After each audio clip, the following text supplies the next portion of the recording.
When should companies bring back old franchises? Let's talk about it.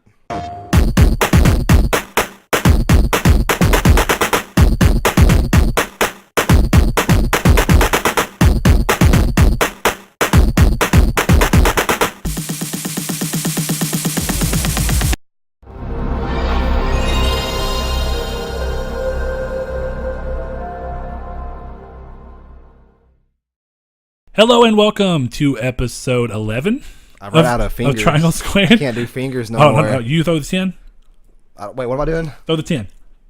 Okay, episode 11 of Triangle Squared. Coming not from sunny San Francisco, because I'm fucking back from that place, y'all. Boys.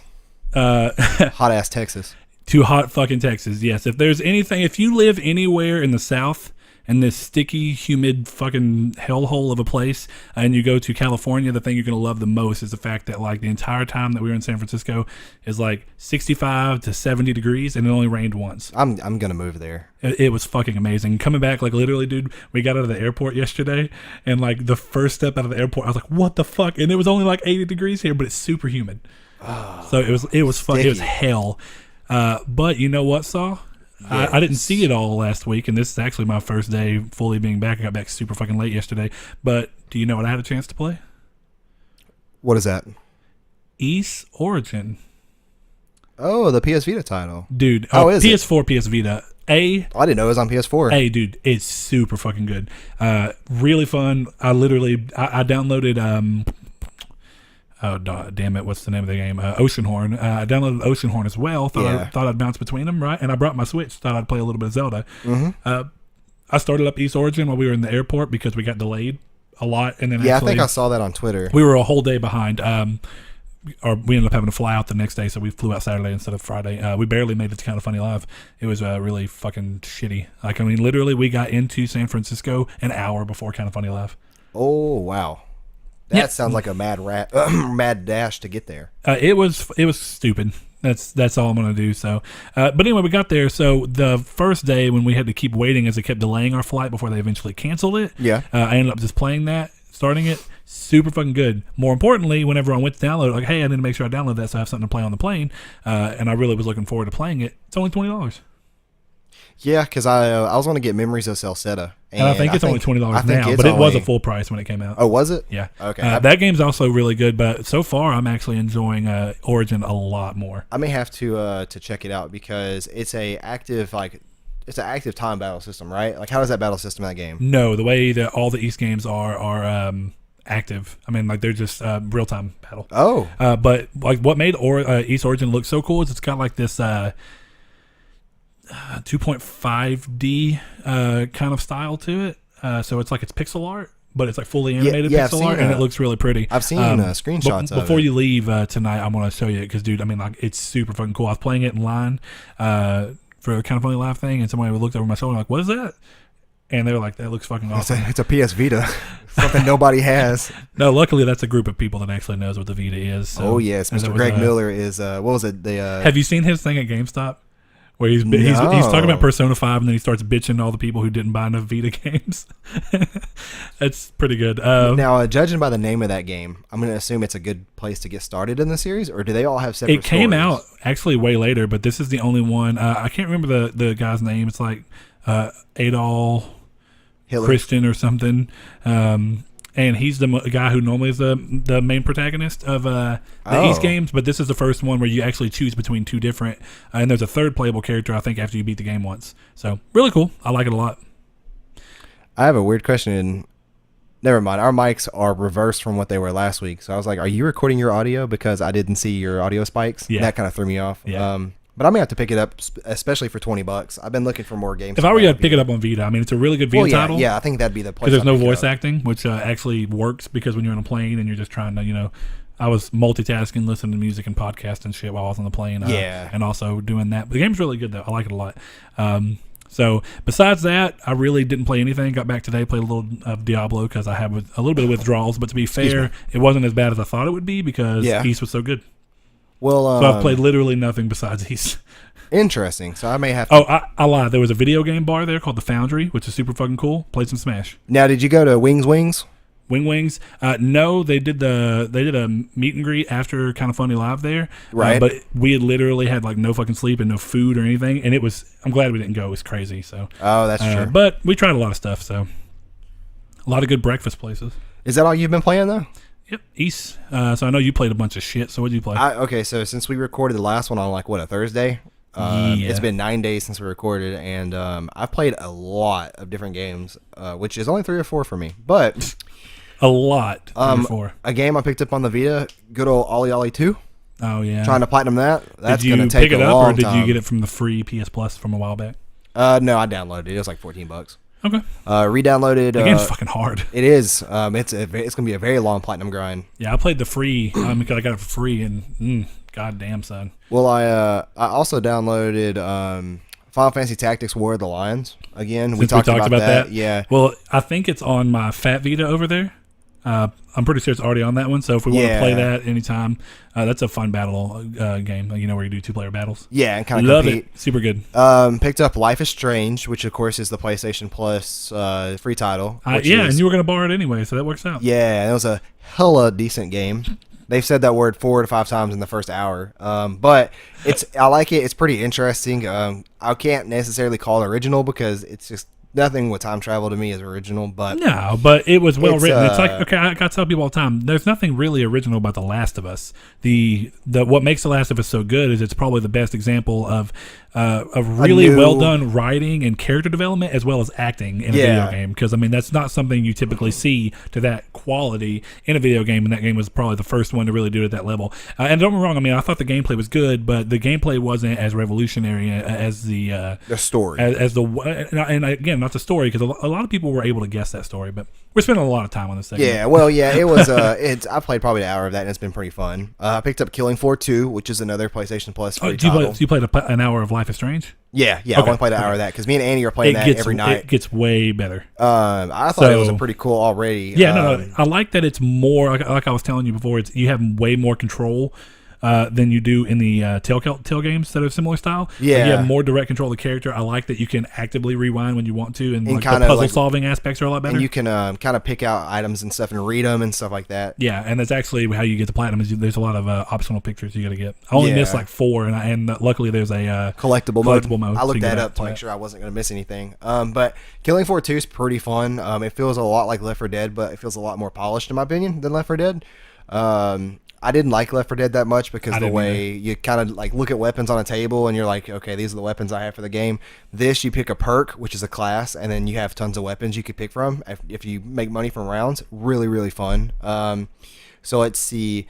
Ollie Ollie, Killing Floor 2, Final Fantasy Tactics. I actually started playing Grand Theft Auto Online for the real first time. I kind of dabbled in it on Xbox 360. That's actually really fun. Every now and then you'll get a griefer who is obviously way over leveled than you, and he'll run around and he'll like kill you. They'll run around and they can't steal your cars or anything, but it's a pretty interesting experience. I wish there was more people to play it that I knew. Well, I ain't gonna be one of them because that game just does not interest me. I'm trying to convince Joe to get it, so maybe I can play with Joe. Yeah, I thought Joe played it a lot. He played on the Xbox. He had it on 360. Yeah, but that's pretty much it. 4 new games. I feel like I'm missing something. Okay, but probably not.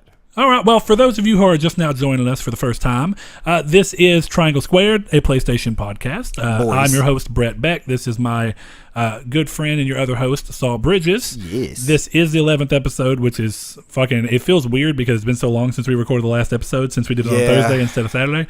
But we come out on YouTube every Monday at 12 p.m. CST and 10 a.m. Pacific. Yeah. Every time you go through that, I'm like, I'm almost wary if you're going to say it right or not. Yeah. So anyway, we post to YouTube, and we also post in an audio only format on SoundCloud, iTunes, and Google Play Music. And I'm sorry if I seem a little less enthusiastic than normal. I'm fucking tired. Well, it's late. It's I got back home at like fucking 2:00 yesterday, and I've had a bunch of shit going on today. So. Yeah, but it's all right. We're prepping. That's what I'm gonna spend most of tomorrow doing, is making sure that we are completely underway for the E3 watch along. Yeah, this is posting on Monday, which is when we're gonna be doing the watch along. Right. So we're gonna start and try and do Plan wise should be we're going to do a live stream the whole way through. We're going to do 30 minutes to an hour or so, depending on when we can get everything set up and get it going. We're going to do 30 minutes to an hour of pre-show. We're going to do the whole watch-along, which will probably be somewhere around 90 minutes, and then we're going to do at least 30 minutes of post-show of our comments. Thoughts. And it could be more depending on what the hell they show, and considering that we've seen some pretty crazy leaks and shit recently, I think that actually there might be a lot to talk about. Well, and if we have... Because I think that there's a lot of surprises. Yeah, I think there's the obvious stuff. There's God of War, there's Days Gone, there's Spider-Man. These are the things that we know are going to be there. Detroit is apparently going to be there, and I would like to see if we get a date for Detroit. I don't necessarily know that's going to happen. I'm keeping my hype levels in check because you just named off last year's E3 as well. Oh, I know that, but those games are going to be there because in a way they have to be. Horizon was there last year, and Horizon was the E3 before. You know what I mean? So yeah, it's almost, there's no way to really keep away from that. It's just you've got to capitalize on the games that really wowed last year, and we got to get an update on some of these games now. Detroit, if they come out. I want to save this for the pre-show. Right, yeah, that makes more sense. This is good conversation. And I do want to wait and see what Xbox does to see if in my opinion, Sony... Because my thing is, Sony doesn't change their stuff, but I think Sony knows a little bit more about what's going on across the aisle than a lot of people... I think they both know what each other are up to a small extent. And then just to be not devil's advocate or whatever, but just in case, if we have some experience, like technical difficulties with a live stream, we will probably be able to do a live watch along, but it won't be live. We can do our reactions as we watch it and then upload it later. I mean, I'm pretty sure we'll be fine, but I'm hoping so. In one way or another, we plan to do the live stream and then take the live stream and then cut it into the pre-show during the show and then the post-show and upload those as separate videos for those of y'all who are interested who can't stay with us the entire time. So moving on from that, just want to make sure y'all were all aware, and we're going to make sure we have everything. Our Twitter at TriangleSQRD is where you will find. We're going to do it on Twitch. We're going to the day of. We're going to post a link to the channel up there, and you can follow along that way. But we've done enough of the pre-show here. Let's hop into the news, of which I will say, being on vacation and trying to think of this, is like I had to think of it a little more to make sure I was staying in line with it. Kind of keeping up.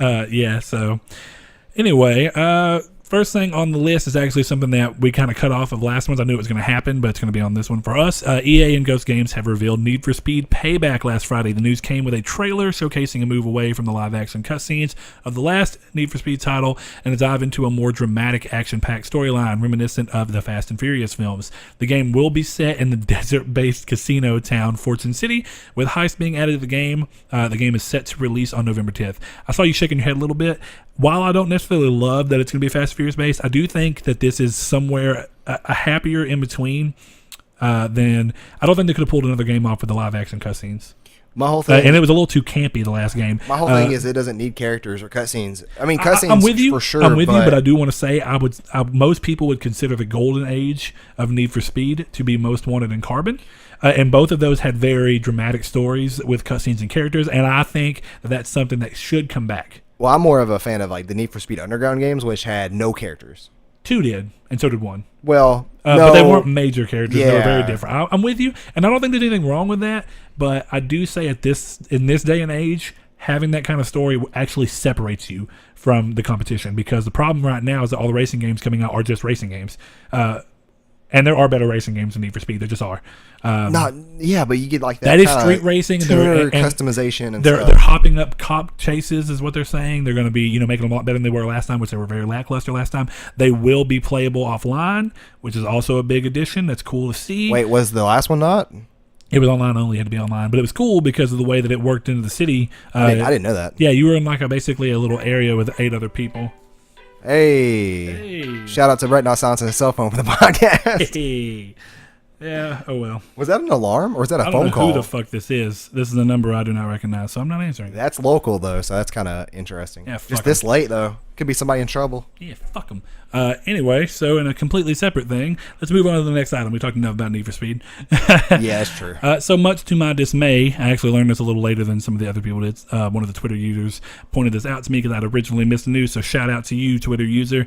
I can't remember which one it was. Geo, wasn't it? Huh? Wasn't it Geo? No, I don't think so. And I think that you're talking about. I'm saying his username. It's not even. It's not even Geo. You fucking bastard! You said it. Now I can't think of it. I mean, I can look real quick. Gideon. I thought his is GIO. Is that his username? No. Regardless, Monolith Productions announced that Middle-earth: Shadow of War, the much-anticipated sequel to 2014 Shadow of Mordor, has been delayed. Originally set to release August 22nd, the game is now slated to release on October 10th, pushing the game back about 7 weeks, which blows. Monolith also added that they will show more at E3. So where? I don't know. My understanding, I don't think WB has their own press conference, so I'm assuming it's going to be tied into someone else's, maybe Sony's, maybe Xbox's. Yeah, definitely with the Scorpio talk, I could see them showing it as a Scorpio improved title. That could be true, yeah. So we'll see. I mean, we'll learn tomorrow. So by the time this posts, we may know the answer to that. Next up on the list, it appears the PS4 Pro is selling way ahead of expectations. According to Sean Layden, the president of Sony America, 1 in 5 sales of PlayStation 4s is a Pro. Global sales chief Jim Ryan also says the machine is in desperately short supply, implying that if there were more stock, the machine actually might be performing even better. This is really the first we've heard of any kind of sales of the Pro, so that's interesting because they've been kind of quiet about it on it. So it's good to see that it's exceeding expectations. I'm happy, and I also think that this needed the time to be able to hit those kind of sales.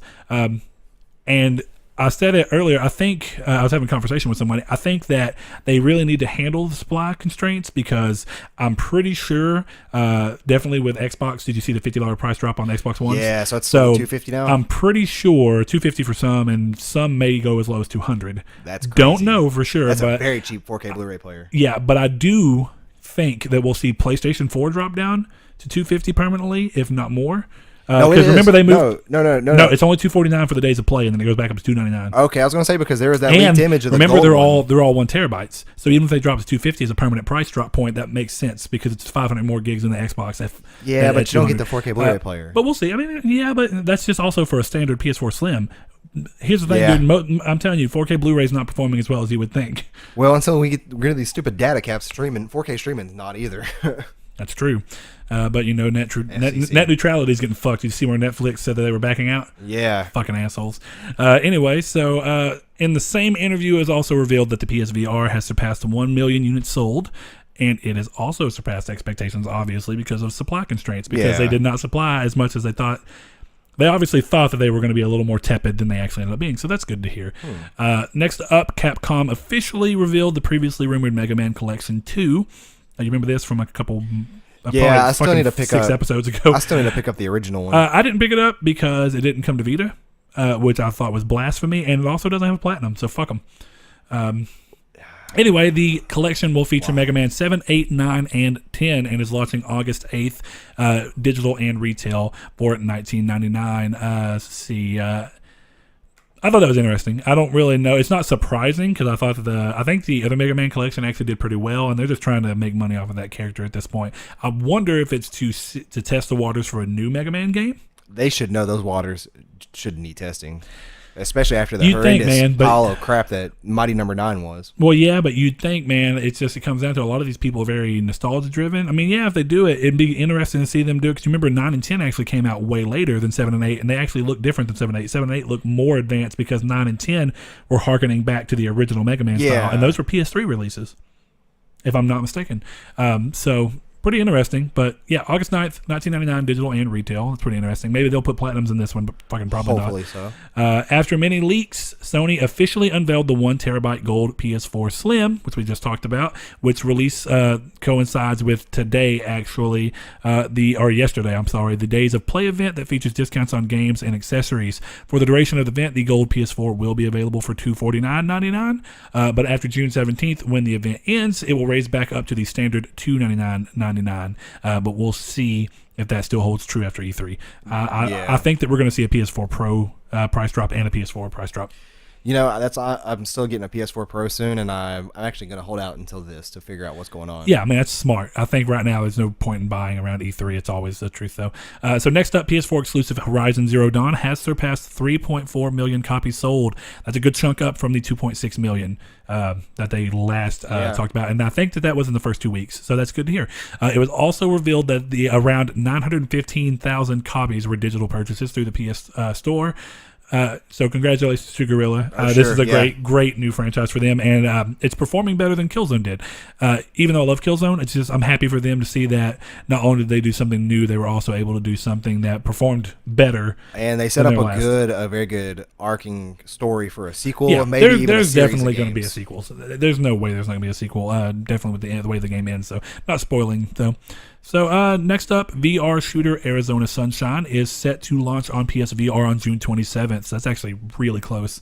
The game will be compatible with the aim controller that came alongside. Oh Lord, Farpoint. Thank you. I'm very tired. It's also compatible with the PS Move wands and the DualShock 4, and has a full campaign. Get this, that's playable with one person for co-op. So you can do 2-player co-op, whole story. Pretty cool. That's really cool. I like to hear that. The game also sports a 4-player co-op mode that's a horde style game mode. Yeah, that's pretty cool. So that's pretty cool. I don't think I know 4 people with VR, but if I did, I'd want to pick Yeah, that but a up. cool idea. And it's online, so if you meet people over the internet, you can do it that kind of way. Okay, yeah, but that makes sense too. I forgot online's a thing. Yeah. So next thing up, and I'm fucking excited because I love these games on PSP. Dissidia Final Fantasy NT, the PS4 port of the arcade fighting game, has been announced by Square Enix, featuring over 20 playable characters for the Final Fantasy franchise, including my boy Noctis from 15. I'm just glad that they're already trying to pull him. I know that you have different views about that game as a whole, but I don't think Noctis was a terrible person, and I think that it's cool to see them embrace him into the Final Fantasy lineage that's already. That's good to see. And I do think it's going to be cool because I think there's people that came into Final Fantasy with 15 that may buy this specifically because they see Noctis, and there's some kind of franchise recognition there. Because there's a lot of people who maybe didn't know much about Final Fantasy, and they don't know who Zidane is or who Cloud is. Unlikely they don't know who Cloud is. I think I saw my boy Cecil in the trailer. Hold on. You go ahead and with that. I want to say you're right. I saw Zidane because he looked kind of fucking crazy. He looked really realistic, and he looked taller. And it's weird because remember he's super short in Final Fantasy 9. So anyway, let's see. The title sports a 3v3 battle mode as well as a newly pinned story mode for the port. The game was given an early 2018 release window and will be playable at E3. I just thought I'd mention this. The game looks to be PS4 exclusive, but that has not technically been confirmed. At the end of the trailer, it just says PS4, which seems likely, and I don't think it'll come to anything else. Yeah, because 15 was on Xbox, wasn't it? Yes. But if you think about it, Dissidia is going to be more of a Japanese game. Wasn't this also developed on a PS4, then put on arcade cabinets? No. It was developed for arcade cabinets and ported over, yes. Okay, I thought for some reason. And the arcade cabinet, it's one of the weird things because over there they actually care about arcade cabinets, but the arcade cabinet gets updates. I wish we cared about arcade cabinets in the United States like that. Yeah. I know there's a couple niche places that do. All right, next up is Sky, a new IP from a new developer, Puny Astronaut, was officially announced exclusively for the PS4. The game is described as a relaxing exploration game, perfect for players of all ages, from 3 all the way to elderly grandparents who might want to play with their grandkids. Meant to be easy to pick up and play, so I think that's smart in a lot of ways. It's going to get sales just off of people who it can kind of be a family activity, and the barrier for play is much pulled down for older people. All they really have to do is learn to move around. I'm not trusting any game that has exploration in it that has the name Sky. I've been burned. Bad. That game wasn't that bad, dude. You calm down. No.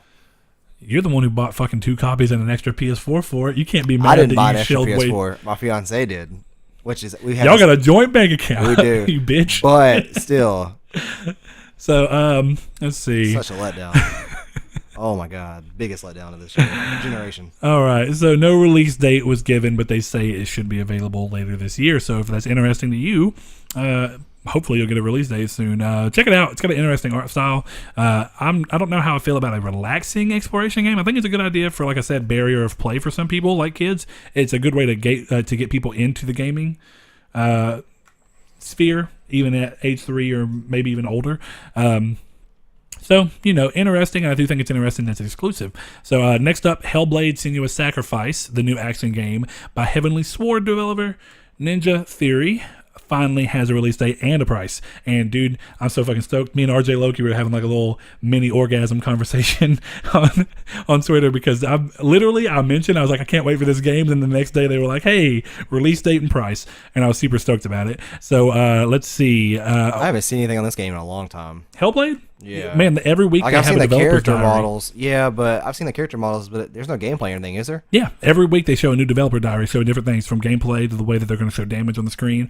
The game looks fucking phenomenal. They showed how they did facial recognition without having to do actual face capture. That's really cool. Yeah, dude. And it's let me go through the rest of it to give you basically the news. They're aiming for what the developers call independent AAA, and the game looks the part of a standard AAA release. And now we know it is going to be priced competitively as well at $29.99. We also learned that the story should take around 6 to 8 hours to complete, though they are still fine-tuning and balancing, so it could be a little longer, it could be a little shorter. Yeah, I was gonna say because that price tag, it had to have had. It makes sense. Something. And I also think for an action game, it keeps itself from being too pulled into bullshit. I think it's probably better that it has this kind of brevity to it. Yeah. But anyway, let's see. Hellblade releases August 8th. So for those of you who are interested, it's not very far, and I'm super excited. August is shaping up to be good. It would have been better if Shadow of War did not get delayed, but it did. And let's see, right now it's available for pre-order on the PS Store, which comes with a dynamic theme for Hellblade, so that's pretty awesome. RJ Loki apparently got that one too. He told me it looked pretty cool, and I've seen it. It does look pretty cool. I don't know if I've ever had a dynamic theme I thought looked cool though. I might have to check that one out. I actually liked my Gravity Rush remastered one, where it's that one was really with the cool, apples yeah. moving. That was a good idea. You could only get that one with the physical version though, right? Yeah. Or could you buy that separately? No, physical version only. Which I'm so glad I got. So next up, Bandai Namco have announced a new 2.5D Dragon Ball game called Dragon Ball Fighters. Have you seen this at all? Yeah, it looks looks cool. It reminds me of Tenkaichi. Yeah, a little bit. And actually, it kind of reminds me of Ultimate Battle 22 and shit from back on the PlayStation 1. Oh, that's a name I haven't heard in a long time. Those games are fucking great. That's like saying Supersonic Warriors for the DS. Yeah. That was a good game. All right, so the title is being developed by Arc System Works, the developers behind Guilty Gear and Blaze Blue or Blaz Blue. I've never known how the fuck you say that game, so I think it's I'm sorry BlazBlue. if I butchered it and you love that series, and you can just stake me whenever you meet me in person, which will probably never, because I don't think you're going to come to Arkansas. But moving along, yeah, it's hot. And I'm wearing a beanie because my hair looks like shit, and I forgot to get it going. Boy, so. we personal today, aren't we? Yeah, we personal. My dick is 7.5. That's a fucking lie. I don't know. That could be true. Have you measured your dick lately? All right, going back to the game call. The game will feature 3-on-3 battles. The information was revealed along. Don't you give me that fucking look, Saul. I'm gonna do it all I want. Hey, fuck you, man. I've been on fucking planes and around gay people, and I don't mean that in a pejorative way. I fucking mean I've been in a weird environment. It's pretty cool though. Dude, homeless people took better care of their animals than they did themselves. I saw a cat with tutu sitting on top of this homeless bitch's head. Super fucking cool. And the homeless woman was nice. We gave her Snickers. Because we got a free Snickers. Interesting. Yeah. San Francisco is an interesting place. Yeah, I'm telling you, it's the tapestry of the world. So the information was revealed alongside screenshots for the game, and while no release date was given, it does state that early next year is the release window. So we'll see about that. Next up, for Crash Bandicoot fans, woo, like me, fuck you, Saw, if you don't like it. I don't actually know how you feel I was about gonna say I'm excited. Where is this coming from? You know what I want to do? Leading up to it, I thought about, since we're talking about doing Twitch streaming, I kind of want to just take like one day a weekend and see if we can just fucking beat all the games in June before the release. I don't know how I feel about it, but I'm cool with the idea because I have them all on PS3. How can you? Oh, okay. I was gonna say, how can you Twitch stream that? No, I have them all on PS3, and if I forgot. Yeah, I forgot about plug that. up the old Elgato, you got to do it. It can't be through HDMI because the Elgato and the way that PlayStation does shit. You have to do it through. I have component cables, so we can still do 1080p, but you have to capture through component. That's just weird. Actually, you know what? I want to say you can't even capture on the PS3, but I think you can do it through component. I have to look into it. If we can't, then we'll figure a way to do it out. But moving along, for Crash Bandicoot fans, First 4 Figures have announced a partnership with Activision to bring a 9-inch painted PVC figure of Crash Bandicoot to celebrate the N.Sane Trilogy. Now, the interesting part of this is that the render for this was actually leaked a couple weeks back, and we didn't know if it was going to be part of an announced collector's edition or what. It is a separate figure. But yeah, so you could just purchase it without having to worry about it. Yeah. Well, I was gonna say you still don't have to worry about stock though. I'm sure. Yeah, It's probably hard to get. Probably. But look, the figure can be pre-ordered at local retailers. Because I don't know exactly when. They didn't announce that in the trailer, and I went to GameStop today because that's about the only local retailer we have, and it was not available for pre-order in their system yet. but it may be tied to a date. I'm not exactly sure. But you can do it at retailers, or you can wait until June 27th to pre-order an exclusive edition straight from First 4 Figures. No price was given in the trailer, but I'm hoping it's not too pricey because it's only 9 inches. It looks really good, though. It's painted. It's PVC. I it can looks see very around detailed. $50 or $60. It's got a base around the bottom of it that says Crash Bandicoot in the kind of original logo. I'm 99% sure I saw it, but I've seen a lot of fan stuff lately with Crash, so it could have been that too. Yeah, there have been a ton. And I didn't actually put this in news, but I saw it today. I've been really busy, but I saw it today. Did you see the developer of Brothers, A Tale of Two Sons, I think is what it's called? Yeah. And I played Souls. that game. It was weird. No, Two Souls is beyond, pretty sure. We'll see. I'm pretty sure it's Tale of Two Sons, but let's see. Come on.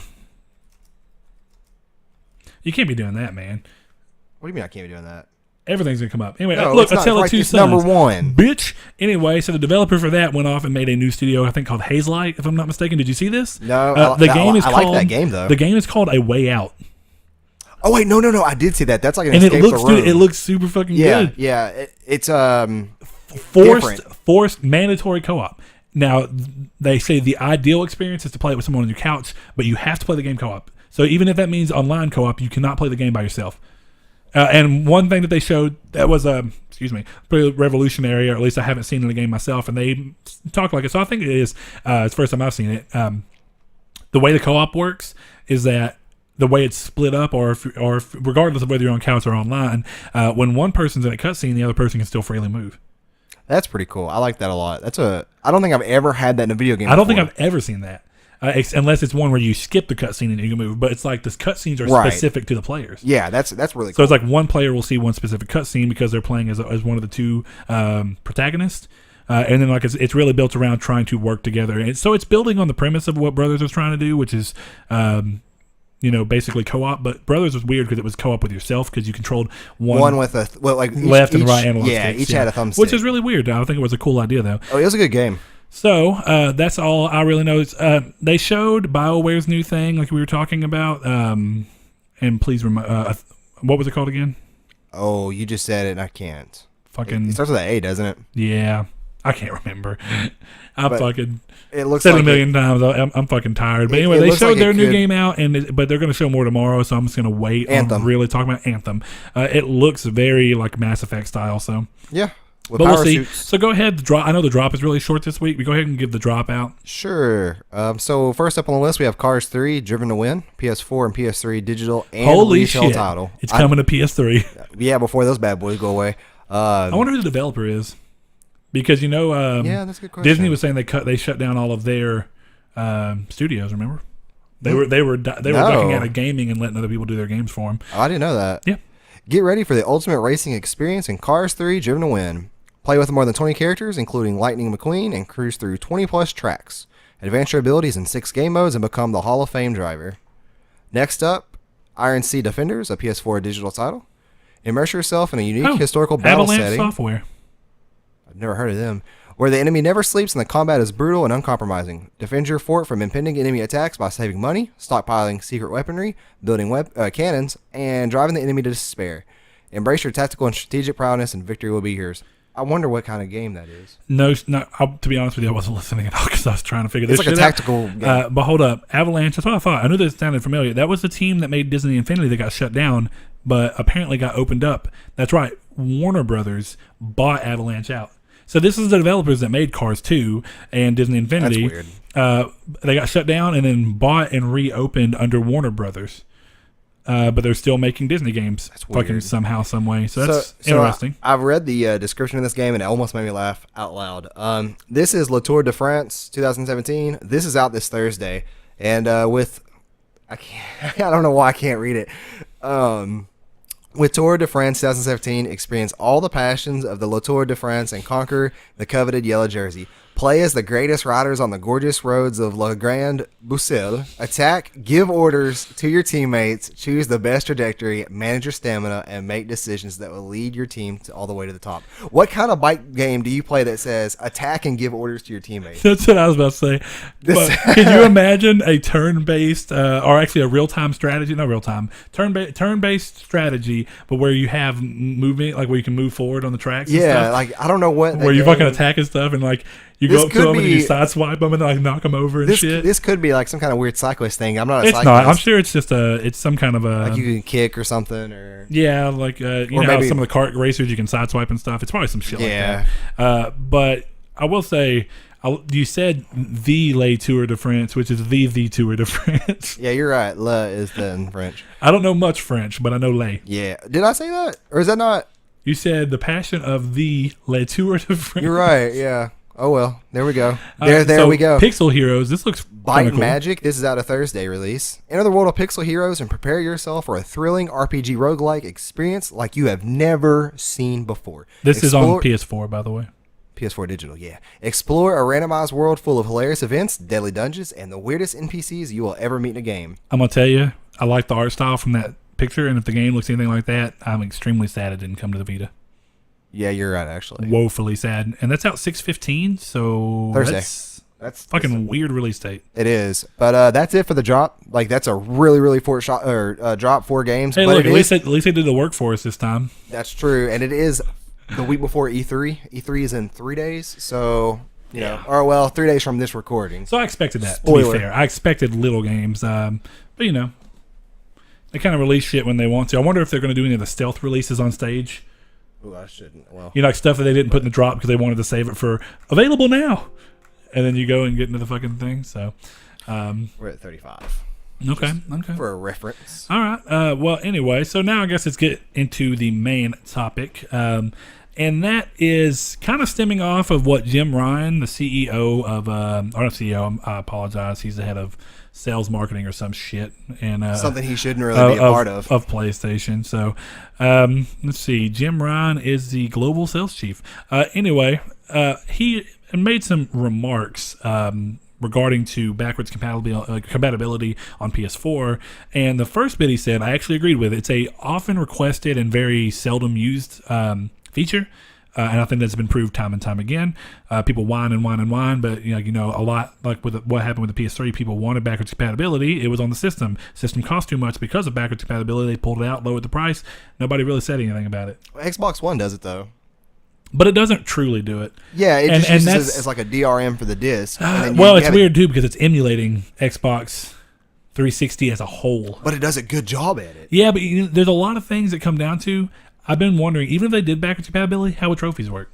Are trophies going to be pulled in on the same system? Or do they have to do like Xbox did, which is emulating the back end of a PS3 to where when you are in the game and you hit the PS button, that it goes to a PS3 XMB instead? And again, that's how it works with PlayStation now. But I wouldn't want that as the built-in way that it works on. Like that's how it happens on Xbox. If you play an Xbox game, you pull up a 360 dashboard. Yeah, dashboard. And I was like, well, I think Sony has a good job with their trophy system already, where it wouldn't matter because you're going to get the trophy regardless. It wouldn't but matter how do you go in? PS4 trophy. I mean, I guess, but it's got to be worked in of how it's going to pop and all that stuff. I would assume if you're playing a true backwards compatibility. See, now there's a weird difference here of backwards compatibility versus virtual market or virtual store. So if you download a game, like if I want to play Demon's Souls and paid $20 for that, is that backwards compatibility or is that just virtual console? Well, technically, it's backwards compatibility with a digital title, but I guess at that point you can call that virtual console. But yeah, so I would assume it would do weird kind of trophies. But we'll talk about that in just a second. Yeah. But so the main point of what we want to get to is that with him saying that, I was like, sure, that makes sense. But then he followed up with a remark of him being in a Gran Turismo event. And that they had games on PS1, PS2, PS3, PS4, and he said he saw a lot of the games from the PS1 and PS2, and he said they looked ancient. Why would anybody want to play that? And I do think that that's a slightly out of touch statement. Of course, he's in the business side. He's not a gamer per se. He could be, could not be. To what level, who knows? But it does pull away from what a lot of people love about being able to play classics, which is it doesn't matter what they look like now, what they play like now. A lot of it's nostalgia driven. Yeah. And even then, some games still look. There's certain, like, I think pixel art looks great. Of course, yeah. Like Hyper Light Drifter looks great. Pixel art, I mean, is Titan Souls looks great. It's an art style that holds up. Yeah. No matter what you do. And I'm glad it's kind of found its way back because it's one of my favorite parts about East Origin as well because of the way they did the sprite. It's weird because like the environments are like hand drawn and like 3D rendered and stuff. Right, but then the character models the characters are pixel art and they're like 2.5D sprite based. It's like Tactics. Tactics is one of the greatest art styles because as long as the resolution looks good, that art style is going to it's not gonna. It shines through. I mean, just naturally because it's got an interesting design to it. It's gonna age like fine wine. But and then those games still play well. So it's not about a lot of backwards compatibility comes down to some games that were just ahead of their time almost, or just timelessly crafted. Sometimes I say where they were crafted in such an art style and such a play style that it can never really go out of style. Like it can never really get old or feel ancient. Well, like classic turn-based stuff, and this is one of those things. I mean, people still love Mega Man because Mega Man has a very interesting art style. I mean, it's odd, and obviously it looks a lot different, but it's got charm of its own. And then obviously Mega Man fucking plays beautifully. Another perfect example is Castlevania. Any of them. Well, a Symphony of the Night is specifically what I'm talking about. That game is very pretty. Yeah. Very colorful, really interesting map design, and it's a game that still looks good and plays well. Because it plays, and that's one of those things, it's a game that defined the way that its genres should really be played a lot of the time. The Castlevania games as a whole did, and then obviously some of Metroid as well, because of the whole Metroidvania thing. But at what point, with him saying that, it shows they're out of touch, but, at what point is it that, one thing that people love about backwards compatibility is you can play games that you love that aren't necessarily available on that console that you have now, and maybe you weren't able to keep your other console, maybe it broke and you can't afford to get a second one, but you still have the games, or you traded it in to get the new one. Yeah, because people have limited funds, so right. And while I do think that you never get rid of consoles if you know that you're going to continue, I think you never get rid of consoles anyway, unless like me, you just literally don't play them. Because I got rid of my Xbox One because I literally never turned it on, and I was like, there comes a point where this isn't worth it. Now, I never turned it on while I had it, though. That was even the thing, while there was new games coming. See, PS3, no new games coming. I don't turn it on often, but I turn it on a little bit. But I have games that I love to play for it that I can only play on that. Right. So it comes down to, it's like I still have my Dreamcast. I still have a Genesis. I still have a PS1, PS2. It's one of those things where it's like I understand the want for backwards compatibility and play some of the games that you are not necessarily going to be able to get, because sometimes there's games that don't get the time in the limelight again because for some reason they just weren't received well enough. Like a personal example for me is always Nier. Now that might be changing, but that's a story for a different day. I wonder. The original Nier. It's a very great game. I love it to death, but it's a game that didn't necessarily perform crazily well on the PlayStation 3, so it wasn't a cutting-edge game, but it was a very beautifully crafted game, and it didn't sell very well. So me being able to have my PlayStation 3, or if my PS4 could play my PlayStation 3 disc, I could just keep playing it that way. But here's the flip side of that. And I'm not saying that there's a right or wrong here. This is a very odd topic. I think that, one way to possibly alleviate that is a lot of the reason that people like that is because the games or the series that they love are no longer actually being made or around, and it's a way for them to continue playing with that character. Now, the reason that I actually kind of thought about this is something we've talked about a lot on here, and even today a little bit. The Crash N.Sane Trilogy is this weird area between what I call like a reboot and a remaster. It's bringing back a now dormant franchise. Yeah. And it's bringing it back in such a way that it almost hangs in the in-between of backwards compatibility and reviving a franchise. And that's because of the way they're going about this one-for-one remake style. They're looking at the gray mesh and they're making the game look and feel a lot like the original. Definitely, like if you haven't played the originals in a while and you play this one, it feels and looks like what you remember. Now, if you've played them more recently, they don't necessarily look near as flattering now. Yeah, but they still play very precisely, and that was the thing for me. Is like I played Crash Bandicoot a lot. I love that game. I play it all the time. It's been probably a year since I played it now, to be fair, but I played it probably last June was the last time I popped it in and played it.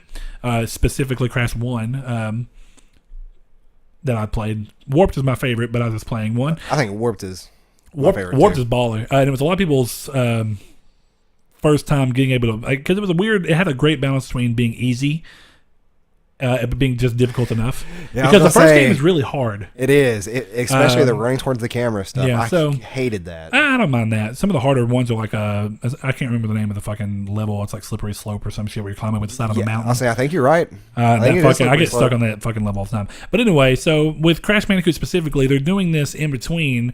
I like to look at it is that they're capitalizing on what people love about the game, and it almost is like you're playing the PS1 games, but you're playing it with this new coat of paint and this new development and this new thought process going in and giving you the best of all the worlds. So it's like, it's literally, in my opinion, it's probably the perfect way to bring back old franchises, because you can garner new fans. It's very hard to garner new fans on old games. Definitely for younger kids who don't understand the limitations of like, you know, you give them an SNES controller, like, well, there's a shitload of buttons missing. You know what I mean? Yeah. I'm just saying, for a kid, they go and they're like, what the hell is this? Now, some games, it's a different age of gaming. But it's a very different age of gaming. Yeah, because... but, you know, you give them a PS1 without, definitely thank you, but you give them a PS1 controller without the analog sticks, and they're like, what the fuck? Yeah, it'd be a little bit Crash did use analog sticks, didn't it? No, it's D-pad only, that. And that's another thing. That's what I mean. It's like, so you're getting to play Crash because you remember it, but now Crash 1 has analog stick control, which it never did, which is fucking awesome. Yeah, but I was gonna say it's gonna be better for me. I don't know about everybody. So that's a way of reviving a franchise and bringing it back, but also bringing it back with what people held near and dear with it. So, you know, what my question is. And it's a question without an answer because it's going to change subjectively per person. But I think, you know, is there a way that we can make a lot of people happy with this style, either Crasher style of coming back with remakes of the old games that hold extremely true to their old games? Yeah. And then also, you know, for those who, when backwards compatible just isn't a good option for the manufacturer or for whatever reason, say Sony can't actually do it, who the fuck knows? Part of me thinks that it probably would have been able to be done on the PS4 Pro, but they didn't want to split the user base like that to where the PS4 Pro owners can play PS3 backwards compatibility, but PS4 people can't, because then the people who don't need to upgrade who don't want to upgrade for the extra specs are like, what the fuck? Why can't mine do it? Or if you don't have a 1080p TV, it's more of a reason to buy one. I mean, I agree, but I don't know. And maybe it still can be done because the cell processor is really weird. I understand that, and it's a lot different than the 360 and trying to emulate 360. But to Microsoft's credit, they said that it couldn't be done on Xbox. So I guess I'm gonna just get your general opinion on it. Do you think that if it's not going to be a remake like Crash N.Sane Trilogy, how do you feel about new games in the series coming out? Kind of like, I think a perfect example of this too, where we're talking about somewhere in between what you remember and what you love and what made it felt like a classic. I think another example of this is Sonic Mania. It's a game that's completely brand new, but it's the same formula. It's reaching for people who loved the original Sonic games before he went into the 3D era, and I think it's good that they actually understand that there is a divided group there. Of course, yes. And especially I think it's smart because now you get both of those areas filled. So I think Sonic Mania is a very good example of what I'm talking about, where yes, it is not a remaster, and no, you're not playing Sonic and Knuckles or Sonic 3 or Sonic 2, but you are playing a game that is so reminiscent and it understands what those games were, and of course the game's not out yet, but everything looks to be good. Sometimes it's that nostalgia factor. It does. So, you know, is that enough, or would a whole new game in the series like Sonic Forces coming out, does that do enough to kind of stifle, I guess, your urges for backwards compatibility? And I know that there's still people that want to play old ones, but, you know, is this somewhere in the middle where you can strike where you can make a lot of people happy? Well, and see, you kind of brought up a good point. Well, because like another example, Call of Duty going back to World War II. It's not a remaster, but it's harkening back to a day of the games that people want to play. It's not backwards compatibility, but, you know, a lot of people are playing these older games because they love to its roots of that are going to appear to the people who are playing them nowadays. Yeah, exactly. People our age, because we started out on Call of Duty 2, and some of us even on Call of Duty 1 on PC. But it's a weird thing is that if it's possible, and I'm sure there's a way, if they're going to talk about backwards compatibility, they would need in my opinion, a digital market or a virtual console, and I think that it would work well the same it's doing for PS2 classics. You know, it doesn't have to be new textures and everything. You know, 1080p resolution and trophy support would be fine. I wouldn't even need trophy support, but, you know, if I had to lose that, because there are times that I'm sitting there and I'm like, I kind of want to play Demon's Souls. I can't. See, but I would like the trophy support to be there, because then, like, you know, I'm rolling through the Near Platinum. I haven't in a while, to be fair. I've been a little disconnected, but I'm rolling through the original Near Platinum. I was doing that, and I would like to have done that on PS4. Yeah, and see, that's a good point of where, though, that would become more of... And I guess what it means is that's a harder era to start trying to do backwards compatibility, because it introduced so many things that weren't in games before. Yeah, like, honestly, though... and updates and stuff. So, like, how do you do updates?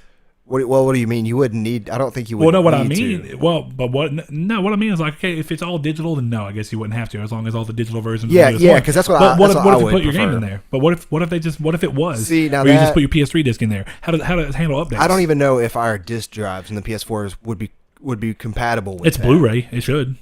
I mean, it's Blu-ray. That's Well, I'm all it talking takes. about because all the Xbox One does, to my knowledge, is it's a DRM check. It spins the disc once or twice to read the rights off the disc, and then it gives you the access to play online with it. And it Or to continues play. to do it Yeah. randomly throughout the thing. I mean, it's exactly what 360 did, where you could install your games, and it would just you had to have the disc in, so it could do an intermittent check. Right, yeah, because I actually screwed up disc that way, and I had them, as long as they read them for like the first 10 seconds of me turning it on, it was good. Yeah, but like I say, it's there's so you're See, you're emulating, because that's really what backwards compatibility comes down to. You're emulating so much more. You're having to figure out ways for that to work. See, like, so PS3 games that have updates. but would it be like, is a virtual console really emulated though? If you just Virtual console, probably not. But I mean, technically, if it's because I guess that's where you go. Virtual console technically is not backwards compatibility, because it's the game being made specifically for that, 3DS. yeah. And if For all that 3DS. means is repackaging it to where it can play on 3DS or Wii U or whatever it was. Well, but yeah. see the difference of just having a digital PS3 game be able to run on PS4. That's not, because it's still a PS3 game. You are playing a PS3 game. And see, that's where backwards And it's not compatibility. virtual. That's backwards compatibility. That's not virtual console, because the game is not repackaged or anything for PS4. You're literally just playing a PS3 game. That's what I would mean. So like, Yeah, so that's not going to be virtual console, but you could technically say that it's backward compatibility with some of the PS2 titles, like Bounty Hunter, that's a Star Wars game, and stuff like that. yeah, but those are games that have been repackaged, and that's what I mean. Right? Yeah. But And see, that's different. See, that is virtual console, basically. see- if you want to talk about that, the PS2 classics on PS4, And that's where- that is basically the equivalent to virtual console. It's a game that is being repackaged and repurposed to play specifically on a PS4. Well, and see, that's where backwards compatibility nowadays, the definition gets kind of muddled. Is that if I was a digital only PS3 gamer and I get a PS4 and they did this, it'd be the same. I mean, yes and no. But But I get what you're saying. I mean, Yeah. you're continuing to play the So, game like, digitally. It would be much here- more akin to what Xbox is doing, because technically Xbox does no disc reading for backwards compatibility. Oh. Like you said, you put the 360 game in the Xbox One, it checks the DRM, it goes, he owns the game, it gives you a downloadable copy of that game, Right. and then all you have to do is have the disc in. You're playing a downloaded version of the game that has been repurposed for the Xbox One, Right. and that's again what I say is it's certain games well, that they- roll through. See, they have a great model that they could take from Sony, I think, with that, and say, like, imagine this. Imagine if, like, I don't know, off the top of my head, they at E3, in 3 days, there is Devil May Cry 5, like a true Devil May Cry 5 game with Dante and all that. Which, can we hold up a second, because I thought about it too, but how the fuck would that work? What do you mean? I don't think I've ever seen a company do a reboot and then literally completely ignore the reboot and move forward. I'm not saying it Yeah, can't happen, but it'd be extremely weird. That's just off the top of my head. But yeah, that would be. But if they like said, Devil May Cry 5, here it is. Play the first 4, because you got 1, 2, 3, and 4. I almost said 3, but yeah, 4. Play the first 4, all digitally, all $5.99 a piece. You could download them off the PS4 Marketplace, or Sony store. So that would get you hyped up. Now that is a weird example. The more I think about it, because they had an HD collection for those games. But like, imagine if it was like I can't think of a game series like Jak and Daxter. They're bringing back, or Sly Cooper for that matter. All of those have and had you can HD and you can remasters, yeah, so, and well, Jak and Daxter doesn't do that. Oh yeah, they do. It's a crappy pita vort on Vita, but yeah. I said pita vort. Pita. Pita The little sandwiches. Pitas. But yeah, like I think that honestly, like when you should bring a franchise back, I think that you should 5 years to a decade after it. Well, I guess the bigger question is, and this is something I was thinking about a lot when I was on the plane. When do you consider a franchise dormant? I think after 5 or 10 years. I think And because it's really hard to say, because I will say Ascension came out. This is just using God of War because it's something that's going to be big at E3. God of War is not technically a reboot; it's a sequel reboot, which is a sequel, a re-sequel. Sweet boot. I don't know, a squeaky boot. Anyway, the difference for that is like Ascension came out in like 2012, 2013, and then we're seeing this one 2017, which is 4 years later. Yeah. But God of War has felt pretty dormant. See, my thing is that And they're bringing back, but that's what I'm saying. Like, is that reviving an old franchise at that point? I mean, it's keeping an old franchise alive. I think that. But when do you consider it reviving? Because if they brought something back like fucking Colony Wars or fucking Medieval, that's reviving a franchise because Medieval hasn't seen a game since the fucking remake on PSP for the first one, which came out like 2004. Yeah, and see, that's why I think 5 to 10 years. So that's now 12 years. If they came out with a new Medieval now, that's reviving a franchise. Yeah, and how long has now revitalizing is a little different. Revitalizing is kind of like what they did with DMC. Devil May Cry 4 came out, and yes, DMC was a good chunk afterwards, but it was, hey, here's Devil May Cry, we're rebooting, but not only is the reboot going to be different, it's going to be trying to build upon what we've already done, but revitalize which, it in a you know, way. this is a very unpopular opinion. I actually really enjoyed that game. I thought the game was fine. I like the art style. I thought I think it was when it came out. I didn't beat it. I just got tired of it. I beat that game in one sitting. I remember you telling me that. Yeah, like I think me and you went to GameStop and I brought it home. But you got the DMC for PS4. For PS4. Yeah. So I remember that. So, you know, I think 5 to 10 years is a good time because that's about the time I would think it typically to develop a brand new first party or, you know, even third party big title from the ground up. 5 years ish to get all the rights back again. I think it's different because it's going to be a little different because, like, you know, stuff like Horizon takes 5 years because you have to build world, you have to build lore, you have to build an engine, you have to figure that thing out. Horizon was in development for a very long time. They never said how long Crash was in development for, did they? The new one? Yeah. It's been in development for they started development before they announced it. So they announced it at last year's E3. Yeah. So at least 2 to 3 years. I would think. I would say that probably from start to finish, 2-year development cycle. Okay, so that's not nearly enough time for something to be claimed as dormant. And that's 3 games. Yeah, that's not something to be claimed as dormant, I would think. Well, but Crash is dormant because Crash has not been around since 2008 when they did Crash Minor Review. Well, no, I'm talking about the 3-year span. Like, if I haven't seen a game from a company in 3 years, I wouldn't think it's dormant. Because that's normal. Yeah. But see, the thing about... That's why I think dormant would be around 5. And it's hard to say because, you know, it's hard to say dormant because, like, God of War, the last thing that Sony Santa Monica put out was God of War Ascension. Dormant, yeah, that's a dormant series. But that's 4 years. They didn't. They literally did not release another game in the in-between. I would call it... Well... And see, you kind of have to have developer communication because if you don't know if they're working on it. You don't know if it's dead. You don't know what's going on with the series. Okay. I think dormant is. I think it's kind of has to be used I think it changes per game. Honestly, yeah, I do think because I think some games have a life after, like God of War 3 and God of War Ascension specifically speaking. Ascension had multiplayer, which gave it a little more life, but God of War 3 specifically, you know, its life was over once people kind of picked it up and beat it.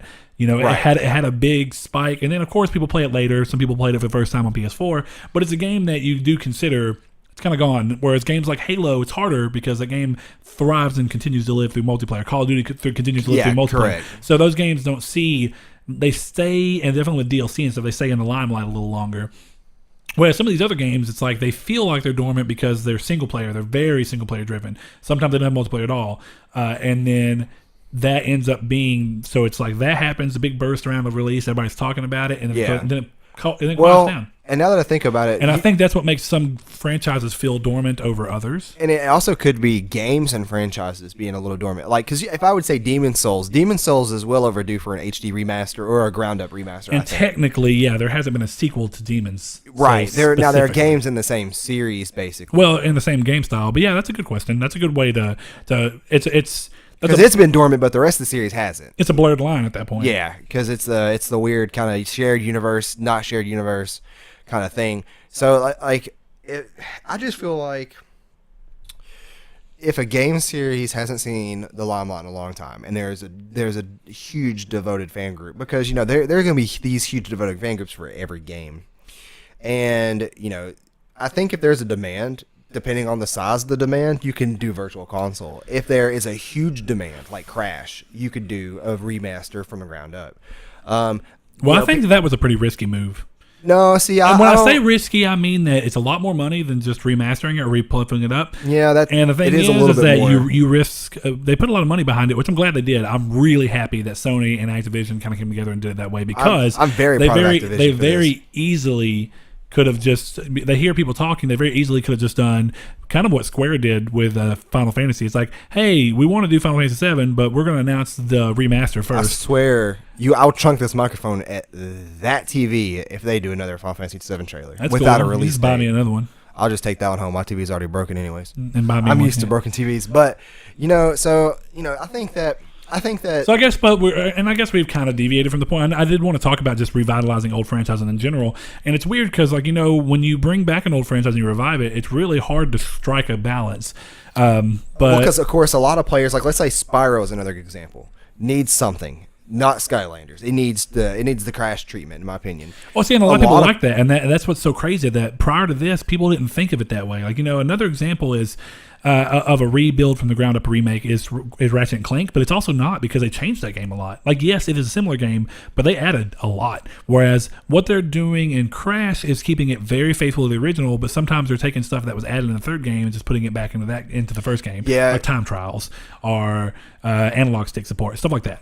Yeah, and I guess we're going a little too long with it. But well, and I think it's partially because the subject as a whole is very subjective. And right. And part of why I like talking about it. It's so different for each series, too. Yeah. So, I guess, do you have any final thoughts on it? Well, okay, so here's the thing is that for me, personally. So for you, yeah. I would like there to be a virtual console or a backwards compatibility function of some kind, because the way I think about it, and this is, Jim Ryan or whatever said that, not a lot of people use it. That's fine. There are people that would use it. That's not something, it's like, it's not like an air conditioner where it sucks when it's off and it's great I'm when with it's you, on. but there's R&D that goes into that they're having to pay people to do that, and I think that the return would be worth it. I mean, I'm not saying it wouldn't. But that's a business side and a business decision that we don't see that. You know what I mean? Right. They have way more statistics than we ever will. Yeah, and that's why it's all subjective to me, and it's my my now, opinions. They may not be right. He worded it very poorly. He did. He came off as old Sony from the PlayStation 3 eras that I don't want to hear from again. Which actually I can't even say that because old Sony from the PlayStation 3 era had fucking backwards compatibility. Well, yeah, and they would have acknowledged a problem like this. I don't think. I don't know. It's weird. But I think that in some form or factor it should make a comeback because it doesn't hurt people who don't care about it, but it's great for people who do. I'm going to say I don't think we're going to see it in PS4. That's an important thing to say. We're not going to see it on PS4. Now, because PS4 moved to PC x86 architecture, I would be very surprised if PS5 doesn't stay on this architecture, meaning that backwards compatibility is way easier. Depending on when PS5 comes, like Xbox Scorpio, they've already said that's a new system, so it's not an Xbox One. They need to But it's part of the Xbox One family, meaning that exactly what we're talking about. It can play the Xbox One and 360 games because it's built on the same architecture. And that's exactly what the PS5 will do. There's almost no way. To be. X86 is way easier for developers, and that's one of those good things that it helps bring some of these old games back that way because you have an easier development base. Right. But I would say that, in my opinion, do you have something else to add? No, I was just gonna say, and if PS5 does the same thing where you can play PS4 games and everything, then I think that console generations could be shorter as long as they did this backwards compatibility. I think that backwards compatibility matters when you have console generations that are slightly smaller. Yeah. Well, my opinion on it is a little different. Sorry, I got lost. Yeah, I was trying to figure out what you're looking at. I was looking at the recorder for the audio. I don't know why. I keep paying attention. It got me. Too. Anyway, my opinion on it's a little different. I mean, I do think that backwards compatibility is a nice feature. I would love to use it. But at the same time, I do think there gets to be a point where it's like, it's cool that Xbox did it. I think they get great brownie points for doing it. Right. I know a lot of people who love that function. And I think it was a very smart move by Xbox. But I also think that, and this is a lot of stuff, I think it partially comes down to Sony has the games to negate the issue. Sony has the new games to negate the issue. Yes, it'd be great if we could play old games. But they're like, hey, old games are great. But you know what's even better? New games that you've Demon never Souls experienced HD before. remastered. That's one of the FromSoft games. That is one little interject I do have. That's one of my E3 predictions. Now we're gonna get Demon Souls. We're gonna get Demon Souls HD, and that's gonna segue in to Bloodborne 2. Man, if they did a Dark Souls, you're gonna see From Software pop up on the screen. It's gonna be like From Software, and you'll be like, "Holy shit, it's Bloodborne 2!" And then they're gonna start showing Demon Souls HD gameplay. You'll be like, "What the fuck?" I'll warn you guys. You're gonna be like, and then you're gonna be sad, right? You'll be like, "Oh man, I really expected Bloodborne 2," and then the screen's gonna dim out, and then you're gonna start hearing the Bloodborne. So it's gonna be kind of like the Call of Duty thing where it did the new one, and then it did the remastered at the end. Yeah, that'd be kind of cool. Anyway, so that's. Who knows? That could be complete bullshit. I'm but that'd be cool. For those that tune in on Monday, if they do have Bloodborne 2, I will need an adult diaper. Okay, hold on. Tell me now, and commit. If they announce Bloodborne 2, which I feel like is a given at this point. I don't feel like it's a given at all, but I do. I don't think it's going to happen. It's too smart of a move for Sony not to do. But that's right, but I still don't think it's going to happen. But no, okay, because Miyazaki's very weird with this kind of stuff. But what if it's? I don't wrong. I don't want this to be true. But what if they still do it without Miyazaki? No. Okay, but more I think importantly, no. so if Bloodborne 2 is announced, do you promise me right here and now that you will take your shirt off and spin around? I don't know if I can promise that. I'll probably do Saul, something. If we do not see your nipples in this live stream at some point in time tomorrow, I'll take my shirt off. It ain't tomorrow. tell you what, I'll work with you because I don't know how Twitch's rules are over nipples. I think it's cool as long as they're not women nipples. You know, We can put little black X's on top of your nipples. like on a Rooster Teeth podcast. We got some. Greg was talking about this. We got some tape over there, buddy. I'm not putting tape on my hairy nipples. It's fucking electrical tape. It won't hurt. It's sensitive. Damn, we're getting off on tangents. We are. Well, anyway, I don't think backwards compatibility is necessary, but I do think it's a cool feature. But I think Sony, I think that one thing that I really do think could be true is if Sony was in Microsoft's position this generation, I don't think Microsoft planned to do it until they needed to do it. Yeah, and I think that's exactly why Sony hasn't done it. They're like, we got PS Now, we got new games, we're killing it on this, we're selling extremely well. Now it'd be different if Xbox was killing and going way above and beyond.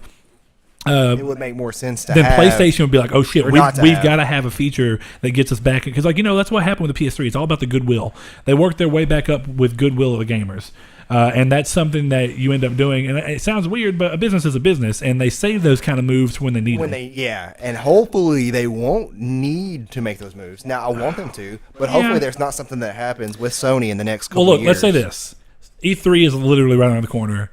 I do think it's very safe to say it hasn't happened yet. It's probably not going to happen at all. But at this E3, if they do not talk about backwards compatibility at all, and considering that they just recently said it's not going to happen, it's already we're already right around the corner. We're nearing closer to PS5. Yeah, I was going to say, and that means that this PS4 train is the games are going to keep coming, but features are going to be a little less of an importance. Yeah, because I still feel highly likely that we get a late 2018, early 2019 release for the PS5. Well, and I think it depends on what Scorpio is, how much it costs and stuff. It's going to put pressure on the market. There's a lot of stuff. It can change, but But I do think it's safe to say that we're not going to see it at E3 or PSX. And if we don't, there's going to be no talk of a PS5 for a little while. There's too many. Too many PS4 games on the horizon that look so great that it doesn't matter. I couldn't tell that was a pun. On the horizon, yeah. No, it wasn't. But too bad, huh? We get a little snare and do-don'ts. Well, guys, this has been episode 11. Triangle Squared. Don't forget, we put our PSN IDs in the description below. Yeah, so add us if you want to. I'm playing Killing Floor a lot this week. It's a free game. Pick it up. Shoot me an invite if I'm online and you're online too. You should play that game. It's a very good game. I'm not promising you guys anything, but I'll try. I mean, it's free. You have nothing to lose. Time. I mean, and here's the thing. An hour. Time is literally worth more than my money. I mean, sometimes. So with that being said, hopefully we see all of you for the E3 watch along. I know this has been a little long in the tooth. I apologize. Yeah, we're just kind of super tired. I'm kind of rambling. It's E3 week, and there's we're kind of winding down to get excited Monday. I'm super excited, but my brain is literally like when it's in the areas that are not completely shut down. I'm just over here like, what the fuck is going to happen on Monday? Well, if you guys drop in, be sure to talk to us in chat because we will be responding to chat. We will be responding to chat questions and Unless whatnot. something is going crazy, then you guys should go crazy with us. You take your shirts off. Show us your nipples. I don't really know how that works. Twitch is not two-way. Twitch, yeah, I was gonna say you can't tweet us a picture of your nipples. Don't do that. All right. Well, what I'm interested in is that because this is such an open-ended topic, I would like to hear y'all's ideas. Do y'all care a lot about backwards compatibility? Do you think that this middle ground that Crash is kind of taking, and to some extent Sonic Mania is taking, do you think that these are viable options to negate that? Do you think it's smarter for companies to try and pull back and bounce back to people that love those ages, but doing it with a little more modern style to it? And that's cool. It's like adding trophies and stuff without having to retroactively go in there. So it's a cool way to do it. But anyway, if you think that those are good ideas, or if you have another idea that you think would be better that we didn't talk about, hey, it's highly likely that's true. If you have that, let us know in the comments below or tweet at us or whatever you want to do. Yeah. And if you ever have any questions that you want to be read or that you would like our opinion on, you can tweet directly at us. And depending on what it is, we may just answer it in the tweet or we can save it and do it on air. So until Monday night. Yeah, I was going to say until next week, but until Monday night. 3 days later, hopefully we'll see everybody there. Yeah, you'll be watching this Monday. So until Monday night or tonight, depending on, we will see you then. So hopefully you'll join us. Thank you. It's been episode 11. Boys, thank you.